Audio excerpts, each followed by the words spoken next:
Hello, Galaxy. I'm Chris Pirillo, and this is my view in fewer than two. Google, are they interested in AI? They only talked about it once, twice, 3 bajillion times at Google I.O. They talked about AI more than they talked about Android. But you know what? That's the right thing to do because AI is far more interesting than Android. Just gonna say it, putting it out there right now. AI is just awesome. And if you're not paying attention to AI, I'm sorry, you're not paying attention to tech because AI is everywhere. And Android, iterative operating system updates, not as interesting. Google's got a problem, ChatGPT, so they've thrown out Bard.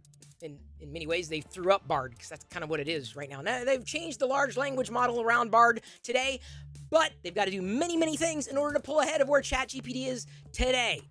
Tomorrow, when Google would expect to surpass ChatGPT, that is. One of the things they need to do is provide more seamless integration. They've got the idea of integrating Google Docs and Gmail with what Google's doing with AI. But remember, ChatGPT also has plugins. So neck and neck, where they can really pull ahead is integrating AI specifically and Bard specifically on their devices. Android, you're going to see a big play there, and there's going to be a massive contrast at that point between Android and iOS, the likes of which we haven't even seen. The next thing that Google needs to do to pull ahead of ChatGPT is provide fewer guardrails.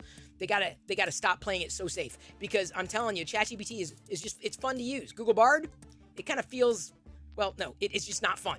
They need to make it fun. Otherwise, people are going to stick with ChatGPT. I don't care what else happens because it's got the brand at this stage beyond Google, and that's what's got Google worried. The third thing they need to do is provide better quality results. And you can know they're going to have better results when you do comparisons of a prompt, specifically on Google Bard versus ChatGPT. And the results are going to be relative. Like you might like one more than the other, but that's for you to decide, right? And that's going to always change because remember, these large language models are constantly getting updated, so you kind of have to check every month. And at some point in the future, maybe Google's results are going to be better than ChatGPT's, but today's,